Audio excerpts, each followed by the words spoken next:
Hello everyone, this is Surabhi. Welcome to Study Hacks. कैसे हो सब? आई होप आप लोग सब ठीक होंगे, अपनी पढ़ाई को अच्छे वे में कवर अप कर रहे होंगे। आज संडे है।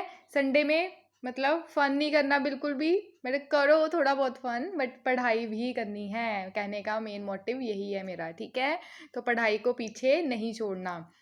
तो आज जो हम अपनी सीरीज़ को कवर कर रहे हैं, यानी कि फंडामेंटल राइट्स हम लोगों ने स्टार्ट कर रखे हैं। लास्ट जो मैंने वीडियो लेक्चर अपलोड किया था उसमें मैंने फंडामेंटल राइट से रिलेटेड राइट टू इक्वालिटी जो 14 आर्टिकल 14 टू 18 तक मैंने कवर अप किए थे। आज जो है राइट टू फ्रीडम जो आर्टिकल 19 टू 22 तक मैं कवर करूंगी, बट आज जो है वो 19 जो आर्टिकल है वो कवर अप करूंगी। फंडामेंटल राइट्स जो टोटल थे हमारे, यानी कि ओरिजिनली कितने थे? ओरिजिनली 7 थे। राइट टू प्रॉपर्टी जो है वो हम लोग हमारे संविधान में जो था उसको डिलीट कर दिया गया। Right to property 44 constitution amendment act 1978 के तहत। क्लियर है इतना? राइट टू इक्वालिटी जो है वो मैंने कवर कर ली है आर्टिकल 14 टू 18 तक। Right to freedom of expression article 19 to 22। Article 19 जो है वो मैं आज कवर करूंगी डिटेल में। इसमें जितने भी आर्टिकल्स हैं, जितने भी राइट्स हैं, फर्दर जो 6 राइट्स दे रखे हैं इसमें भी, वो मैं सारी डिटेल में कवर अप करूंगी।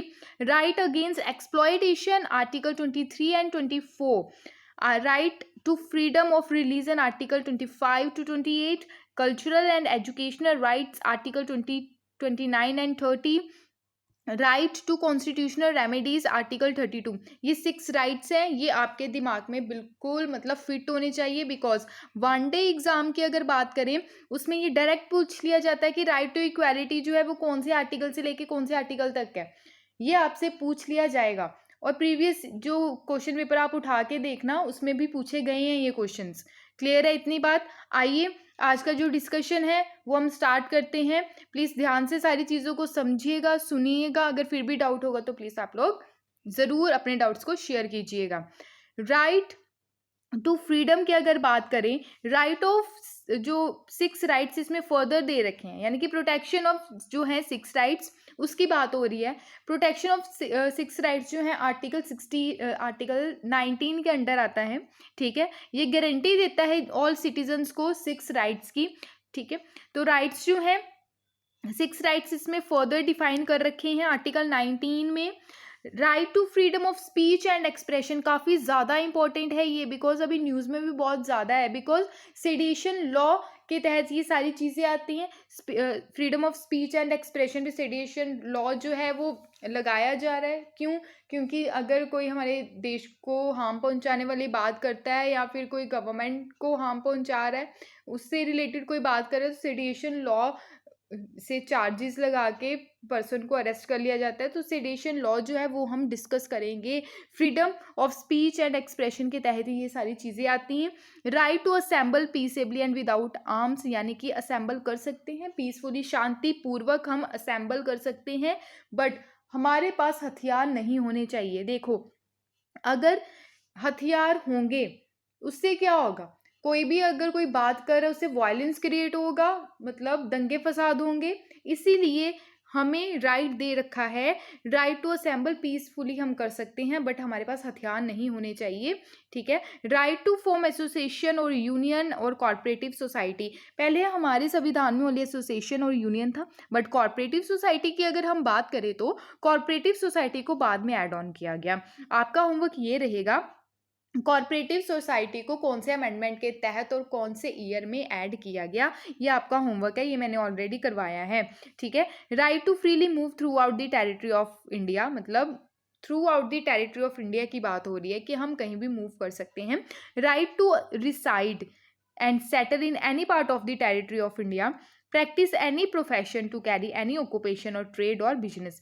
ये जितने भी आर्टिकल्स हैं, सॉरी जितने भी राइट्स हैं, 6 राइट्स जो आर्टिकल 19 के अंडर आते हैं, ये एक एक करके मैं डीपली इसको डिस्कस करूंगी। प्लीज़ आप लोग ध्यान से सुनिएगा। अगर बात करें ओरिजिनली देखें तो आर्टिकल 19 जो है इसमें 7 राइट्स थे, but right to acquire hold and dispose of property जो है उसको डिलीट कर दिया गया 44 अमेंडमेंट एक्ट 1978 के तहत। ये मैंने पहले भी डिस्कस किया। 6 राइट्स जो है are protected against only state action, ये इसको जो प्रोटेक्ट किया जाता है 6 राइट्स को ओनली स्टेट एक्शन के अंडर आती है, not a private individual, please याद रखिएगा इसको।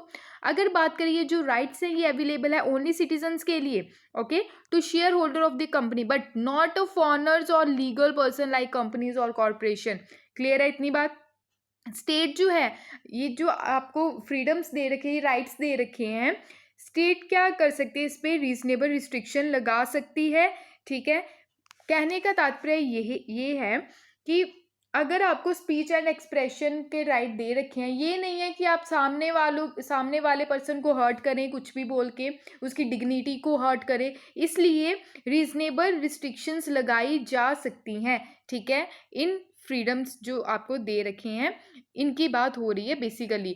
मैं यहाँ पे एक और बात करना चाहती हूँ, जैसे कि हमारे संविधान में क्या है, टाइम के हिसाब से चेंजेस वगैरह लाए जाते हैं, यानी कि अमेंडमेंट के थ्रू, ठीक है।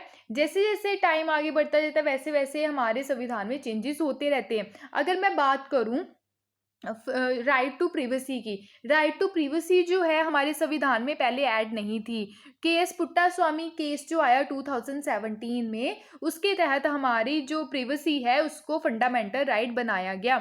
और इसी से रिलेटेड, फ्लैग से रिलेटेड भी कुछ प्रोविजंस थे। फ्लैग जो है बेसिकली कुछ ओकेजन्स पे फहराया जाता है, यानी कि जैसे रिपब्लिक डे हो गया, इंडिपेंडेंस डे हो गया, क्लियर। बट सुप्रीम कोर्ट के द्वारा ये बोला गया जो फ्लैग से रिलेटेड प्रोविजंस है, फ्लैग जो फहराया जाता है वो हम क्या करते हैं, हम अपने एक्सप्रेशंस शो करते हैं देश के प्रति, अपनी भावनाएं जो है देशभक्ति के प्रति वो हम प्रकट करते हैं, ये सारी चीज़ें तो फ्रीडम ऑफ एक्सप्रेशन के अंडर ही आती हैं रिलेटेड टू फ्लैग। तो फ्रीडम ऑफ एक्सप्रेशन है तो हम किसी भी टाइम अपना फ्लैग फहरा सकते हैं, ये सुप्रीम कोर्ट के द्वारा बोला गया। बिकॉज आप देख सकते हैं जैसे फंक्शंस होते हैं स्कूल में, ठीक है, स्कूल में फंक्शंस होते हैं, बच्चे परफॉर्म करते हैं पैट्रियोटिक सॉन्ग्स पे, ठीक है, देशभक्ति के सॉन्ग्स पे परफॉर्म करते हैं, ठीक है, झंडा फहराया जाता है, ये सारी चीज़ें। इससे क्या रहता है कि हम अपने देशभक्ति के प्रति, अपने प्यारी इंडिया, अपने प्यारे भारत के प्रति क्या करते हैं, अपनी भावनाओं को प्रकट करते हैं, ये सारी चीज़ें देखने को मिली, ठीक है। एक और बात है, साइलेंट रहना भी एक तरीके का क्या है, फंडामेंटल राइट है, ठीक है, राइट टू साइलेंट। पहले कॉन्स्टिट्यूशन में ऐसा कुछ नहीं था, टाइम के हिसाब से चेंज लाया गया, इसलिए हमारे कॉन्स्टिट्यूशन को क्या बोला जाता है, लाइव डॉक्यूमेंट बोला जाता है। आई होप आपको इतनी चीज़ क्लियर हुई होगी। नेक्स्ट चलते हैं, फ्रीडम ऑफ एक्सप्रेशन यानी कि freedom of speech and expression. हर एक सिटीजन को राइट है कि वो अपने व्यूज़, ओपिनियंस, बिलीफ, अपनी भावनाएं वो एक्सप्रेस कर सके, बोल के, लिख के, प्रिंट करके, पिक्चरिंग करके या अदर मैनर, ठीक है।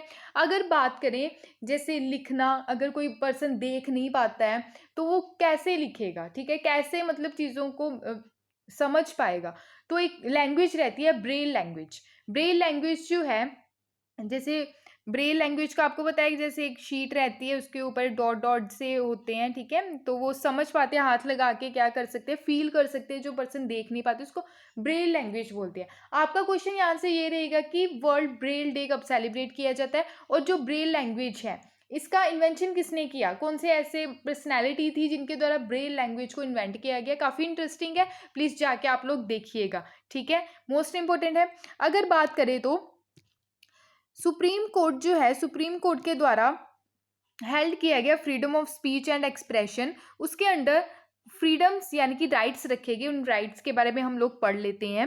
Right to propagate one's view as well as, यानी कि हम अपने एक्सप्रेशन जो है अगले पर्सन को बताते हैं, यानी कि क्या बोलना है, ठीक है। तो right of freedom of press की अगर बात करें, ठीक है, ये आपको पता होना चाहिए, फ्रीडम ऑफ प्रेस जो है आर्टिकल 19 के अंडर आता है, ठीक है। फ्रीडम ऑफ कमर्शियल एडवर्टाइजमेंट जो है ये भी आर्टिकल 19 के अंडर रखी गई हैं। Right against tapping of telephonic conversation, right to telecast that is government has no monopoly on electronic media, right against bandh called political party और ऑर्गेनाइजेशन, जैसे रहता है ना बंद, जैसे कर दिया जाता है, जैसे भारत बंद, ठीक है, अभी आपको कई चीज़ें देखने को मिली, उसके अगेंस्ट भी हम आवाज़ उठा सकते हैं बाय पॉलिटिकल पार्टी और ऑर्गेनाइजेशन, गवर्नमेंट की एक्टिविटीज़ के बारे में पता करना, यानी कि राइट टू इन्फॉर्मेशन के तहत हम जो है इन्फॉर्मेशन, जो गवर्नमेंट के डिपार्टमेंट्स रहते हैं वो इन्फॉर्मेशन हम ले सकते हैं राइट टू इन्फॉर्मेशन के तहत। फ्रीडम ऑफ साइलेंस, ठीक है, फ्रीडम ऑफ साइलेंस की भी अभी मैंने बात की थी। फ्रीडम ऑफ साइलेंस में अगर देखें तो कोई भी व्यक्ति आपको ज़बरदस्ती बुलवा नहीं सकता है कि आपने क्राइम किया, बोलो भी तुमने क्राइम किया ही किया है, ऐसा नहीं हो सकता, ठीक है। तो फ्रीडम ऑफ साइलेंस जो है ये भी हम लोगों का क्या है, एक राइट है जो आर्टिकल 19 के अंडर आता है। Right against imposition of pre censorship on a newspaper, और राइट टू डेमोन्स्ट्रेट और picketing but not right to strike. Picketing क्या होती है, धरना देना, बट पिकेटिंग का राइट है बट स्ट्राइक का राइट नहीं है, ये हम आगे देखेंगे, ठीक है। इसके अलावा अगर हम बात करें तो स्टेट क्या कर सकती है, रीजनेबल रिस्ट्रिक्शंस को इम्पोज कर सकती है अगर फ्रीडम ऑफ स्पीच एक्सप्रेशन के तहत अगर हमारे देश की सॉवरेनिटी को हर्ट पहुंचे, इंटीग्रिटी को हर्ट पहुंचे, से सिक्योरिटी, स्टेट या फ्रेंडली रिलेशन जो है अदर कंट्रीज़ के साथ, फॉरेन कंट्री के साथ रिलेशन ख़राब होने की जहाँ पे बात हो जाए, तो स्टेट क्या कर सकती है, रीजनेबल रिस्ट्रिक्शंस लगा सकती है, ठीक है। डेफमेशन हो गया, ठीक है, ऑफेंस जो ये सारी चीज़ें रहती है, लॉ एंड ऑर्डर से रिलेटेड कोई चीज़ आ गई तो, ठीक है, तो रीजनेबल रिस्ट्रिक्शन लगाया जा सकता है। बात करें फ्रीडम ऑफ असेंबली की, फ्रीडम ऑफ असेंबली जो है एवरी सिटीजन जो है हमारे इंडिया का, उसको राइट है असेंबल करने का पीसफुली बट विदाउट आर्म्स, हथियार नहीं होने चाहिए, ठीक है। और right to hold public meeting को होल्ड करने का राइट है। Demonstration, take out the procession, ये जो प्रोविजंस है, not protect violent disorderly right assemblies, ठीक है, तो ये सारी चीज़ों को वायलेट करता है। और पीसफुली क्या करना है, जैसे पब्लिक के बारे में, लॉ एंड ऑर्डर की सिचुएशन के बारे में सोचना है, ये सारी चीज़ें इसमें बता रखी हैं। राइट डज नॉट इंक्लूड, यानी कि स्ट्राइक जो है, राइट टू स्ट्राइक जो है ये इंक्लूड नहीं किया गया है। धरना देना, ये सारी चीज़ें इंक्लूड की गई हैं। अगर बात करूँ स्ट्राइक, बंद, ठीक है, हड़ताल, ये सारी चीज़ें क्या होती है। स्ट्राइक की अगर बात करें, स्ट्राइक जो है इसके तहत अगर देखिए एसेंशियल सर्विस मैनेजमेंट एक्ट के तहत, एक जो एक्ट है एसेंशियल सर्विस मैनेजमेंट एक्ट, इस एक्ट के तहत क्या होता है, अगर कोई प्राइवेट या गवर्नमेंट एम्प्लॉय है वो स्ट्राइक नहीं कर सकता बिकॉज उसको एसेंशियल सर्विस प्रोवाइड करवानी ही करवानी है, ठीक है। अगर फिर भी स्ट्राइक करनी है तो मैनेजमेंट है उसको इन्फॉर्म करना पड़ेगा कि हम भाई स्ट्राइक करने जा रहे हैं तो हमें परमिशन चाहिए, ये सारी चीज़ें देखने को मिलती हैं। और स्टेट क्या कर सकती है, इस पर भी रीजनेबल रिस्ट्रिक्शंस लगा सकती है, ठीक है। तो exercise of right to assembly on 2 grounds, यानी कि ये जो राइट टू असेंबल का बता रखा है इसमें 2 प्रोविजंस है, यानी कि सॉवरेनिटी को हर्ट नहीं करना, अगर इंटीग्रिटी जो है हमारे देश की उसको हर्ट करने की कोई बात हो रही है तब भी रिस्ट्रिक्शन लगाई जा सकती है। पब्लिक ऑर्डर, यानी कि लॉ एंड ऑर्डर की सिचुएशन अगर ख़राब हो रही है तब भी ये रिस्ट्रिक्शंस लगाई जा सकती है, क्योंकि मेंटेनेंस करनी पड़ती है ट्रैफिक एरिया जो है हमारी कंट्री का, उससे रिलेटेड भी, ठीक है। आई होप आपको इतनी चीज़ क्लियर हुई होगी। अगर बात करें सेक्शन 144 जो है क्रिमिनल प्रोसीजर कोड की, अगर बात करें 1973 का, इसके अंडर जो है मैजिस्ट्रेट जो है, ठीक है, वो क्या कर सकते हैं, रिस्ट्रेन कर सकते हैं असेंबली, मीटिंग एंड प्रोसेशन अगर रिस्क की बात आ रही हो, जैसे ह्यूमन लाइफ डेंजर में हो, उसके चलते हेल्थ की प्रॉब्लम आ रही है, सेफ्टी की सिचुएशन और डिस्टर्बेंस की, या लॉ एंड ऑर्डर की, ठीक है, अगर दंगे फसाद होने की बात हो रही है तो ये सारे सेक्शन के अंडर क्या कर सकते हैं, मैजिस्ट्रेट जो है वो रीजनेबल रिस्ट्रिक्शन लगा सकते हैं। अगर बात करें सेक्शन 141 इंडियन पिनल कोड की, ठीक है, तो 5 और मोर पर्सन जो हैं बिकम्स अनलॉफुल, यानी कि 5 से ज़्यादा, ओनली 5 जो हैं वो असेंबल कर सकते हैं, ठीक है। इसके अलावा रिजिस्ट किया जा सकता है, जैसे any law and legal process forcibly occupy property जो है किसी पर्सन के द्वारा फोर्सफुली ऑक्यूपाई कर ली गई है, उसके तहत भी ये सारी चीज़ें हो सकती हैं, यानी कि ये रीजनेबल रिस्ट्रिक्शन लगाई जा सकती है। क्रिमिनल अगर कोई प्रॉब्लम देखने को मिल रही है, force some person to illegal act, मतलब किसी पर्सन को फोर्स नहीं कर सकते इलीगल एक्ट के लिए। Threaten to government official and lawful power. I hope आपको इतनी चीज़ क्लियर हुई होगी। नेक्स्ट है फ्रीडम ऑफ एसोसिएशन। जितने भी सिटीजन्स हैं हमारी कंट्री के, उनको राइट है फॉर्म करने का एसोसिएशन, यूनियन या फिर कॉरपोरेटिव सोसाइटीज़, ठीक है। तो अलग अलग अगर बात करें तो एसोसिएशन का मतलब क्या रहता है, जैसे पॉलिटिकल एसोसिएशन हो गया, कल्चरल एसोसिएशन हो गया। यूनियन की अगर हम बात करें तो पॉलिटिकल और नॉन पॉलिटिकल यूनियंस देखने को मिलती है, ठीक है। तो ये एसोसिएशन आपको देखने को मिलती है।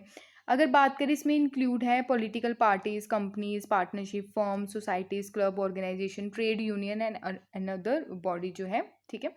फ्रीडम ऑफ मूवमेंट की बात करें, फ्रीडम ऑफ मूवमेंट का मतलब है हर एक एवरी सिटीजन्स को राइट है move freely through out the territory, ठीक है। Through out the territory move करने का पूरा राइट है, ठीक है। चाहे आप जम्मू कश्मीर में जाएं, चाहे गोवा जाएं, या फिर त्रिवंतरमपुरम, कहीं भी, ठीक है, रामेश्वरम या फिर असम, मिज़ोरम, ठीक है। आपको पूरे मतलब वो है फ्रीली आप मूव कर सकते हैं थ्रू आउट दी टेरिटरी। ये इसमें लिखा गया है फ्रीडम ऑफ मूवमेंट के तहत। अगर बात करें right underline idea the India that India one units of और सिटीजन्स कंसर्न, ठीक है।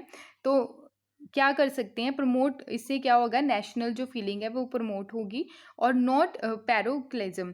पैरोक्लिज्म का मतलब क्या रहता है, पैरोक्लिज्म क्या रहेगा, संकीर्णता, ठीक है। तो इसको क्या रखना है, साइड पे रखना है। बाकी जो चीज़ें हैं जैसे नेशनल फीलिंग की जो चीज़ें हैं उसको प्रमोट करना है। अब इस पे भी रीजनेबल रिस्ट्रिक्शन लगाई जा सकती हैं अगर जनरल पब्लिक के यानी कि लॉ एंड ऑर्डर की सिचुएशन अगर मेंटेन नहीं हो रही है, ठीक है, तब भी रिस्ट्रिक्शन लगाई जा सकती है। और एनी शेड्यूल एरिया को प्रोटेक्शन करने की बात आ जाती है, ठीक है। तो शेड्यूल जो ट्राइब्स हैं, ठीक है, वहाँ पे जो शेड्यूल ट्राइब्स रह रही हैं वहाँ पे रिस्ट्रिक्शंस लगाई गई हैं, ठीक है, वहाँ पे मनाई है। बिकॉज उनकी प्रोटेक्शन जो है वो गवर्नमेंट की जिम्मेदारी है। ये सारी चीज़ें देखी जा सकती हैं। प्रोटेक्ट किया जाता है जैसे कल्चर को, लैंग्वेज को, उनकी कस्टम, मैनर, शेड्यूल ट्राइब्स की, ठीक है। सेफ गार्ड जो है ट्रेडिशनल वोकेशन, प्रॉपर्टीज़ जो है अगेंस्ट एक्सप्लॉयटेशन। कई बार सारी चीज़ें देखने को मिलती है ना, तो उनको हार्म किया जाता है कई बार शेड्यूल ट्राइब्स को, अनदर जो फॉरेनर्स आते हैं, ठीक है, उनके द्वारा। तो ये सारी रिस्ट्रिक्शंस लगाई गई हैं। बात करें प्रोस्टिट्यूट्स यानी कि जो वैश्याज होती हैं उनकी भी जो रिस्ट्रिक्ट किया गया है, यानी कि प्रोस्टिट्यूट पे भी रिस्ट्रिक्शन लगाई जाती है पब्लिक हेल्थ को सही करने के लिए। एक तो एड्स की संभावना रहती है और पब्लिक मोलैरिटी बनाए रखने के लिए ये रिस्ट्रिक्शंस लगाई गई हैं, ठीक है। ये बॉम्बे हाई कोर्ट के द्वारा बोला गया है। अगर बात करें फ्रीडम ऑफ मूवमेंट जो है 2 डायमेंशंस में इसमें कवर अप किए गए हैं। जो फ्रीडम ऑफ मूवमेंट है internal right to move inside the country, ठीक है। एक्सटर्नल जो है right to move out of the country and right to come back to the country. ये जो रिस्ट्रिक्शंस लगाए गए हैं ना, ये ओनली इंटरनल जो है हमारी कंट्री के अंडर ही लगाए गए हैं। अगर बाहर आपने कंट्री में जाना है तब कोई रिस्ट्रिक्शंस नहीं है। अगर बात करें आर्टिकल 19 जो है वो प्रोटेक्ट करता है ओनली फर्स्ट डायमेंशन को प्रोटेक्ट करता है, सेकंड जो है सेकंड डायमेंशन को प्रोटेक्ट नहीं करता। वो आता है आर्टिकल 21 के तहत, राइट टू लाइफ और पर्सनल लिबिलिटी। आई होप आपको इतनी चीज़ क्लियर हुई होगी। नेक्स्ट करें freedom of residence. Freedom of residence जो है हर एक सिटीज़न को राइट है कि वो रिजाइड करे, ठीक है, किसी भी पार्ट में सेटल हो सकता है इंडिया के, ठीक है। Territory of the country, territory में क्या है, पूरे इंडिया जो स्टेट, इंडिया में जो स्टेट और यूनियन टेरिटरी सब बीच में आ जाते हैं। और एक्वायर की हुई कोई भी अगर किसी कंट्री से हमने कोई लैंड एक्वायर किया, वहाँ के भी सिटीजन्स हमारे जो हैं उसमें टेरिटरी में आ जाएंगे। राइट जो है इसमें 2 पार्ट्स में फर्दर डिवाइड किए गए हैं। Right to aside any part of the country, यानी कि हम कहीं भी जाके रह सकते हैं। रिसाइड का मतलब क्या रहता है, अभी हम देखते हैं जैसे टेम्परेरी जो चीज़ें रहती है, टेम्परेरी अगर आपने जाना, जैसे घूमने गए हो आप, ठीक है, अगर आप गोवा घूमने गए हो, वहाँ पे घूमने के लिए आपने रूम वगैरह लिया टेम्परेरी टाइम के लिए, ठीक है। तो परमानेंट क्या रहता है कि परमानेंट आप सेटल हो गए हो किसी एरिया में, ठीक है। तो डोमिसाइल जो है प्लेस ऑफ परमानेंटली। प्रमोट, इससे क्या होता है, प्रमोट होता है हमारा नेशनलिज्म और अवॉइड करते हैं हम नैरो माइंडनेस जो चीज़ें रहती हैं। स्टेट इस पर भी रीजनेबल रिस्ट्रिक्शंस लगाता है। राइट टू 2 ग्राउंड्स इसमें बता रखे हैं, जैसे लॉ एंड ऑर्डर की सिचुएशन अगर बिगड़ती है तो प्रोटेक्शन हम कर सकते हैं interest of any schedule tribes, यानी कि आपको पता ही है, पहले भी बताया मैंने कि जो शेड्यूल ट्राइब्स है वो वाला जो एरिया है वहाँ पे रिस्ट्रिक्शंस लगा रखे हैं। जैसे आप बोल सकते हैं सेंटिनलीज जो ट्राइब्स हैं अंडमान एंड निकोबार में, वहाँ पे भी जैसे जॉन नाम का एक पर्सन था जो अमेरिका से आया था, वहाँ पे इलीगली वहाँ पे चला गया, तो उनके सेंटिनलीज ट्राइब के द्वारा उसको मार दिया गया, ठीक है, तीर से, जो उनके पास हथियार होते हैं। तो वो नहीं चाहते कि हमारी जो लाइफ है कोई वहाँ पे हमारी लाइफ में कोई इंटरफियर करे, बिकॉज हमारी फिर इंडिया को ऐसे दिखाया जाता है शेड्यूल ट्राइब्स के पिक्स वगैरह लेके कि देखो भी ऐसा है इंडिया, बट ये चीज़ें गलत हैं, ठीक है। तो उनकी लाइफ है, वो कैसे भी रह रहे हैं, ठीक है, हम लोगों का बिल्कुल भी उन पर राइट नहीं है कि हम उनके लाइफ में जाके या उनके एरिया में जाके डिस्टर्बेंस क्रिएट करें या इंटरवीन करें। आई होप आपको इतनी चीज़ क्लियर हुई होगी। फ्रीडम ऑफ प्रोफेशन की अगर बात करें तो जितने भी सिटीजन्स हैं, ठीक है, उनको राइट है प्रैक्टिस करने का कोई भी प्रोफेशन, ठीक है, कोई भी ऑक्यूपेशन, ट्रेड, बिजनेस, कोई भी अगर वो करना चाहे तो, बट रीजनेबल रिस्ट्रिक्शंस भी लगा रखी हैं, ठीक है। अगर बात आ जाती है जैसे टेक्निकल क्वालिफिकेशन चाहिए होती है किसी भी प्रोफेशन को, या किसी भी अगर आप कोई बिजनेस कर रही हैं, ठीक है, उसके लिए एक टेक्निकल क्वालिफिकेशन चाहिए होती है, नेसेसरी होती है वो, ठीक है। अगर ये सब नहीं है तो आप पे रिस्ट्रिक्शन लगाई जा सकती है, ठीक है। तो ट्रेड कर सकते हैं, बिजनेस, इंडस्ट्री, सर्विस, या complete partial citizen of otherwise not include the carry to professional business, trade, occupation, immoral, जैसे ट्रैफिकिंग वगैरह होती है, जैसे वुमेंस की, चिल्ड्रन की, या फिर ड्रग्स की, ठीक है, इसकी ट्रैफिकिंग की जाती है, तो इस चीज़ पे रिजनेबल रिस्ट्रिक्शन लगाई जा सकती है। आई होप आपको इतनी चीज़ क्लियर हुई होगी। नेक्स्ट है सेडिशन लॉ, काफ़ी ज़्यादा इम्पॉर्टेंट है, बिकॉज न्यूज़ में भी बहुत ज़्यादा देखने को मिल रहा है। कई जो हीरोज़ हैं, जैसे साउथ इंडिया के एक हीरो थे, उनके ऊपर भी इसके चार्जेस लगाए गए सेडिएशन के, ठीक है। सेडिएशन जो है सेक्शन 124 के अंडर आता है आईपीसी की, क्लियर। सेडिएशन इसकी अगर बात करें, इसके तहत जो सज़ा भी होती है, ठीक है, तो अगर इसमें एक सेकेंड, अगर किसी भी पर्सन ने हेट स्पीच दी है, ठीक है, चाहे वो बोल के या लिख के, ठीक है, तो अगर हमारे गवर्नमेंट के खिलाफ है या हमारे देश को हार्म पहुंचाने की बात कर रही है वो चीज़, तो उस पर्सनैलिटी के ऊपर सेडिशन के चार्जेस लगाए जाते हैं। सेडिशन का मतलब क्या रहता है, देशद्रोह के, ठीक है। आई होप आपको इतनी चीज़ क्लियर हुई होगी। यहाँ पे देखिए सेडिशन जो है सेक्शन 124 ए के तहत इंडियन पिनल कोड 1860 में इसको लाया गया, ठीक है। अगर डेफिनेशन की बात करें, कोई भी अगर पर्सन लिखता है, बोलता है, ठीक है, अगर हमारे देश को हार्म पहुंचाने की बात करता है, हमारी गवर्नमेंट के खिलाफ कुछ बोलता है, ठीक है, तो ये उस पर्सनैलिटी के ऊपर सेडिशन के चार्जेस लगाए जा सकते हैं, क्योंकि ये पनिशेबल ऑफेंस माना जाता है। पनिशमेंट की अगर बात करें, इम्प्रिजनमेंट यानी कि जेल हो सकती है फॉर लाइफ टाइम के लिए, फाइन भी हो सकता है, और दोनों चीज़ें भी, इसको जो इसकी सज़ा है 3 साल, या इसको एक्सटेंड भी किया जा सकता है, या दोनों, फाइन और सज़ा दोनों हो सकती हैं। लैंडमार्क जजमेंट्स देखने को मिले 1962 में, Kedarnath versus state of Bihar, ठीक है, और ये आप देख सकते हैं 1982 P Pallavi versus state of Kerala, Balwant Singh and versus state of Punjab 1995 में। ये कुछ जजमेंट्स हैं रिलेटेड टू सेडिएशन से। फेमस सेडिएशन ट्रायल्स जो हैं फ्रीडम मूवमेंट के टाइम, यानी कि फर्स्ट टाइम सेडिएशन के चार्जेस किसके ऊपर लगे, जोगेंद्र चंद्र बोस 1891 में, ठीक है, ये एडिटर थे न्यूज़पेपर के। और उसके बाद बाल गंगाधर तिलक जी के ऊपर भी इसके चार्जेस लगे, महात्मा गांधी जी के ऊपर भी 1922 में। आई होप आपको इतनी चीज़ क्लियर हुई होगी। ये थे सेडिएशन से रिलेटेड, क्योंकि इसमें जो आपको बता रखा है freedom of speech and expressions की बात आती है, ठीक है, तो अभी ये सारी चीज़ें देखने को मिल रही हैं। आई होप आपको इतनी चीज़ क्लियर हुई होगी। ये थे आज का इम्पोर्टेंट टॉपिक। आई होप आपको ये सारी चीज़ें क्लियर हुई होंगी। अगर आपको फिर भी इस लेक्चर से रिगार्डिंग कोई डाउट होगा तो प्लीज़ आप कमेंट बॉक्स में अपने डाउट्स को ज़रूर शेयर कीजिएगा। इस लेक्चर की पीडीएफ आपको टेलीग्राम चैनल पे मिल जाएगी। नेक्स्ट हम आगे जो फर्दर आर्टिकल्स हैं वो भी हम डिस्कस करेंगे। अगर आपको मेरी ये वीडियो पसंद आई तो प्लीज़ लाइक, शेयर और सब्सक्राइब ज़रूर कीजिएगा। Thank you for watching my video. जय हिंद।